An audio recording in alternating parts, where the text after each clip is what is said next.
Hello dear kids, chemistry का chapter 2 is matter around us pure हमारा चल रहा है। इसके पार्ट 3 में हम देखेंगे concentration of a solution.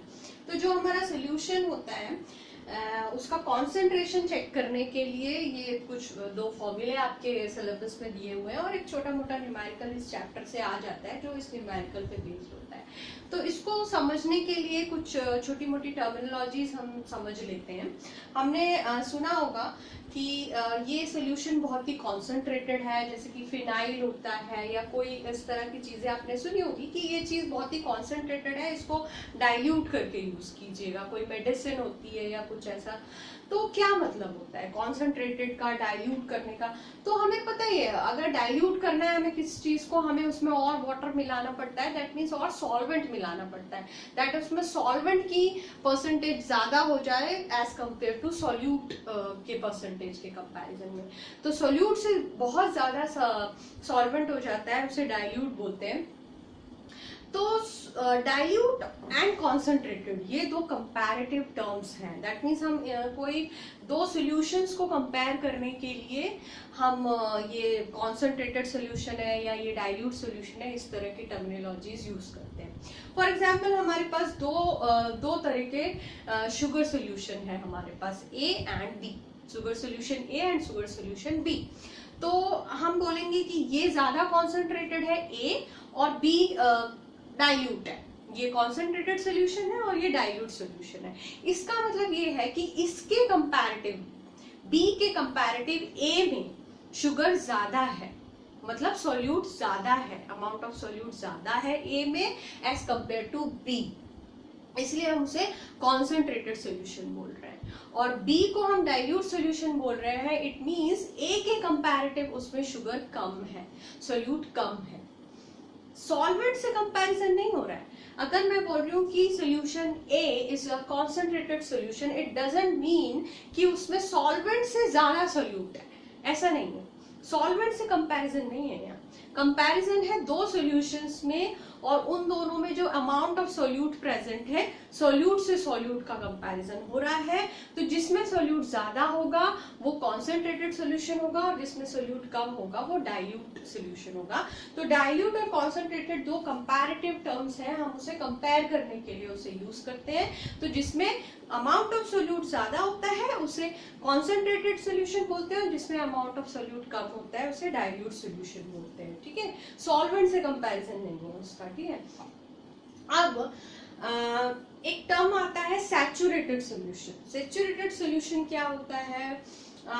Saturated solution आपका सॉल्युबिलिटी बताता है किसी भी सॉल्यूट की। दैट मीन्स एक पर्टिकुलर टेम्परेचर में, always remember at a given temperature, at a certain temperature, किसी एक पर्टिकुलर टेम्परेचर पे आप सोल्यूशन का टेम्परेचर चेंज किए बिना ही उसे चेक कर सकते हैं। क्यों? क्योंकि टेम्परेचर चेंज होने से सॉल्युबिलिटी चेंज हो जाती है। कैसे? फॉर एग्जाम्पल, इसे एक एग्जाम्पल से समझते हैं कि हमने वाटर लिया और हम उसमें सॉल्ट डाल के उसको उसमें मिला रहे हैं, घुल गया, और एक चम्मच सॉल्ट डाला, घुल गया, एक और चम्मच सॉल्ट डाला, घुल गया, एक और चम्मच सॉल्ट डाला, घुल गया। ऐसे करते करते एक पॉइंट ऐसा आएगा जब उसमें फर्दर सॉल्ट डिसॉल्व होनी बंद हो जाएगी, फर्दर उसमें सॉल्यूट जाना बंद हो जाएगा। एट दैट पर्टिकुलर पॉइंट वो जो आपका सोल्यूशन बनेगा, that is called saturated solution. Saturated solution means उसमें फर्दर सॉल्यूट जाना बंद हो जाएगा, फर्दर सॉल्यूट डिसॉल्व होना बंद हो जाएगा। जितना मैक्सिमम अमाउंट ऑफ सॉल्यूट वो उसमें डिसॉल्व हो सकती थी, मैक्सिमम वो हो चुकी है एट दैट पर्टिकुलर टेम्परेचर। अब उसी सॉल्यूशन को, वो सैचुरेटेड सॉल्यूशन बन गया, अब उसी सॉल्यूशन को आप गर्म कर लीजिए, हीट कर लीजिए, दैट मीन्स उसका टेम्परेचर बढ़ा दीजिए, उसके बाद उसमें और सॉल्ट जाना चालू हो जाएगा। Now it is no more a saturated solution. That means तब फिर सॉल्ट की सॉल्युबिलिटी बढ़ जाएगी, या शुगर की, या जो भी आप सॉल्यूशन बना रहे हैं, जो भी उसमें सॉल्यूट है उसकी सॉल्युबिलिटी टेम्परेचर के साथ बढ़ जाती है। जब सॉल्वेंट का, सॉल्यूशन का टेम्परेचर आप बढ़ाएंगे तो उसमें फर्दर अमाउंट ऑफ सॉल्यूट जाएगा और डिसॉल्व हो पाएगा। इसीलिए सॉल्युबिलिटी को हम डिफाइन करते हैं एट अ पर्टिकुलर टेम्परेचर, या सैचुरेटेड सॉल्यूशन हम बताते हैं एट अ सर्टेन टेम्परेचर। एक गिवन टेम्परेचर के लिए, एक पर्टिकुलर टेम्परेचर के लिए ही हम सैचुरेटेड सॉल्यूशन को डिफाइन करते हैं।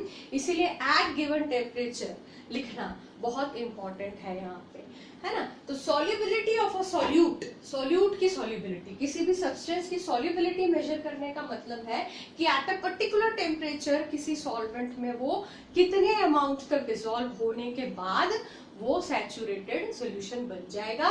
That maximum amount of solute is called the solubility of that solute of that substance. उसे हम कहते हैं उस सब्सटेंस की सॉल्युबिलिटी, ठीक है। और that is saturated solution. So that is all about concentration of a solution. तो concentration of a solution हम measure करते हैं दो तरीके से, या तो आप mass by mass percentage करिए। Actually इसका concentration of a solution का formula होता है amount of solute, mass of solute upon amount of solution. Solution means solute plus solvent, total solution, ठीक है। तो अमाउंट मेजर करने के दो तरीके हैं, या तो आप सोल्यूशन का मास मेजर करें या सोल्यूशन का वॉल्यूम मेजर कर लें, है ना। इसीलिए दो फॉर्मूले हैं हमारे पास, मास बाय मास परसेंटेज से concentration of a solution measure कर सकते हैं, या मास बाय वॉल्यूम परसेंटेज से आप मेजर कर सकते हैं। जो आपको न्यूमेरिकल आएगा उसमें मेंशन किया होगा कि आपको कौन सा फॉर्मूला यूज करना है, वो आप न्यूमेरिकल देख के समझ जाएंगे। तो बहुत ही इजी सा फॉर्मूला है, मास बाय मास का फॉर्मूला है मास of solute upon mass of solution into 100। जैसे कि शुगर सोल्यूशन है तो mass of sugar upon mass of solution means sugar plus water, पूरा जो टोटल सोल्यूशन है उसका मास नीचे आएगा, इनटू 100 करेंगे, you will get the percentage. Mass by volume percentage में mass of solute upon volume of solution into 100, है ना। Let's see one example. आपको एक एग्जांपल दिया हुआ है कि एक सोल्यूशन है जिसमें वो सोल्यूशन सॉल्ट सोल्यूशन है, जिसमें 40 grams of common salt dissolved in 320 gram of water.